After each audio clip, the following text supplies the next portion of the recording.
A tensão global atinge níveis críticos enquanto o mundo assiste a um jogo perigoso de poder, estratégia e sobrevivência. Os Estados Unidos dão um passo ousado e sem precedentes, destinando uma quantia recorde para sua defesa, em um claro sinal de que a era da contenção acabou.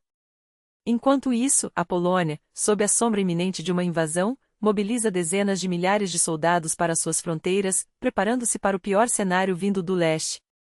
Não é exagero dizer que a Guerra Fria ressuscita com força total e as consequências serão sentidas por todos. Os últimos desdobramentos revelam um padrão alarmante: a Rússia não está apenas testando limites, está traçando um caminho para a escalada. Ataques com drones sobre território polonês, manobras militares conjuntas com a Bielorrússia e um movimento logístico sincronizado que lembra os preâmbulos de conflitos passados, como a invasão da Geórgia e a anexação da Crimeia. Não é coincidência. Segundo o vice-ministro da Defesa polonês, Cezary Tomczyk, os exercícios Zapad 2025, que começam hoje, 12 de setembro, não são meros treinamentos defensivos, mas sim um ensaio para uma ofensiva real. A história se repete, e desta vez o alvo pode ser muito mais estratégico: o corredor de Suwałki, o ponto mais vulnerável da OTAN entre a Bielorrússia e Kaliningrado. A resposta não poderia ser mais contundente. A Polônia deslocou cerca de 40 mil soldados para as regiões de fronteira, enquanto caças poloneses e holandeses já bateram drones russos violando o espaço aéreo da aliança. A Alemanha, em um movimento histórico, anuncia o estacionamento permanente de uma brigada militar na Lituânia, a poucos quilômetros de Kaliningrado. As fronteiras da OTAN estão se transformando em uma fortaleza. Mas será suficiente? Especialistas alertam: a Rússia está avaliando cada reação, cada falha, cada hesitação. O ataque aos drones não foi apenas uma provocação, foi um teste. E os resultados não são animadores. Segundo o analista militar Władysław Selesnyk, a resposta da OTAN e da Polônia foi absolutamente ineficaz, sem a firmeza necessária para dissuadir novas investidas. Pior, essa fraqueza pode estar incentivando Moscou a escalar suas ações, explorando brechas com táticas cada vez mais ousadas. Mas o alvo não é aleatório. Inteligência ucraniana e fontes alemãs confirmam: os drones russos miraram diretamente em Rzeszów, um dos principais hubs de abastecimento de armas para a Ucrânia.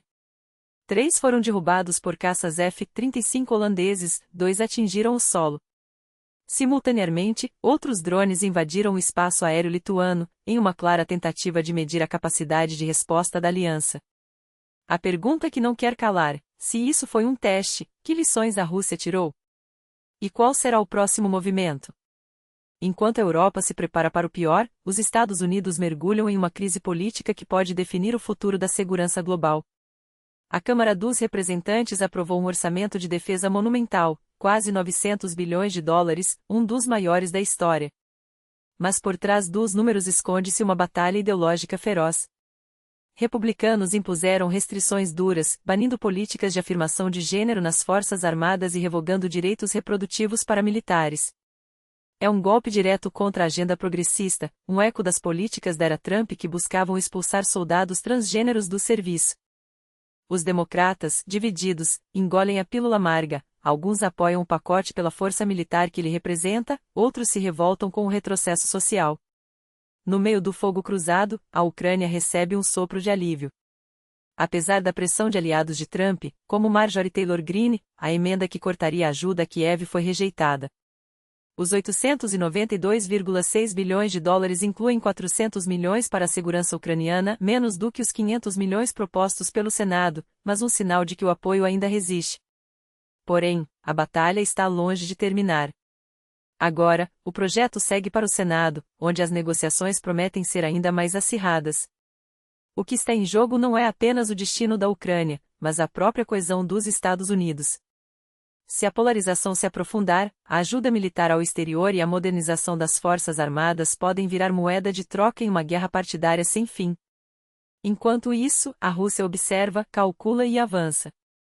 A história se escreve agora. E o mundo precisa estar atento.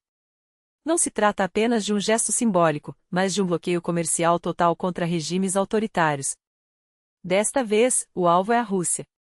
O autor da proposta, o congressista republicano Joe Wilson, vinculou diretamente a iniciativa ao ataque de drones russos na Polônia. em declaração contundente, classificou Moscou como uma ditadura terrorista e exigiu o fim imediato de qualquer relação comercial com o Kremlin. Wilson não poupou críticas aos erros do passado. Para ele, o reset da era Obamacare abriu as portas para a anexação da Crimeia. Foi naquele momento, lembrou, que a emenda Jackson-Vanik, uma lei da Guerra Fria que proibia relações comerciais normais com regimes opressores, originalmente direcionada ao RSS, foi revogada, pavimentando o caminho para uma perigosa aproximação econômica com Putin. Agora, a história se repete, mas com um desfecho radicalmente diferente. Pela primeira vez desde o fim da União Soviética, os Estados Unidos podem impor um embargo total à Rússia, cortando não apenas armas, mas também tecnologia, energia e até alimentos.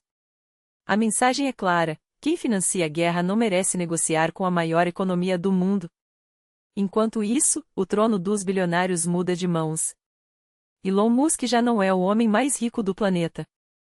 Em um único dia, Larry Ellison, o veterano de 81 anos cofundador da Oracle, ultrapassou o magnata da Tesla com um salto estratosférico em sua fortuna, 101 bilhões de dólares em uma noite, alcançando a marca de 393 bilhões de dólares. O motivo? Um boom histórico nas ações da Oracle, impulsionado por contratos bilionários em computação em nuvem, um setor que a empresa projeta crescer 77% até 2026, com receitas de 144 bilhões de dólares apenas nesse segmento até 2029. Ellison não é apenas um sobrevivente da era do mainframe, é um estrategista que provou que, na era da inteligência artificial e do Big Data, a experiência vale mais que o hype. Enquanto Musk luta para equilibrar foguetes, carros elétricos e polêmicas, Ellison constrói silenciosamente um império baseado em dados, o novo petróleo do século XXI. E o Pentágono está de olho. Rumores indicam que a Oracle está fechando acordos milionários com o governo americano, justamente quando a Tesla enfrenta acusações de que sua parceria com o Departamento de Defesa está atrasando projetos civis. Mas se a Terra está em ebulição, Marte pode guardar a resposta para a maior pergunta da humanidade. A NASA acaba de anunciar o que pode ser a evidência mais contundente já encontrada de vida microbiana no planeta vermelho. Dados coletados pela superfície marciana sugerem que, milhões de anos atrás, formas de vida simples podem ter florescido por lá. Há um ano, achávamos ter encontrado sinais. Enviamos para análise rigorosa. Agora, os resultados são promissores, pode ser a prova mais sólida que já tivemos, declarou o diretor da agência. A ciência ainda é cautelosa, mas a possibilidade é eletrizante. Se confirmado, não estaremos mais sozinhos no universo, pelo menos, não estivemos no passado. Enquanto a humanidade sonha com alienígenas, o paraíso terrestre vira pesadelo. Bali, um dos destinos mais cobiçados do mundo, declarou estado de emergência após enchentes catastróficas que já deixaram 14 mortos, 2 desaparecidos e mais de 560 desabrigados. As autoridades pedem que turistas permaneçam em seus hotéis e evitem deslocamentos desnecessários, enquanto meteorologistas alertam para novas tempestades. As imagens são desoladoras: ruas transformadas em rios, casas arrastadas pela força da água e uma ilha que, em questão de horas, virou símbolo da fúria da natureza. O mundo não para. Enquanto uns lutam por poder, outros reescrevem a história da riqueza, alguns buscam vida além da terra, e muitos sofrem com a força bruta do clima. A questão é, onde você se encaixa nessa equação? Fique atento. Compartilhe essa discussão. Quanto mais vozes, mais forte a mensagem. Até a próxima e que as notícias sejam tão impactantes quanto a realidade que vivemos.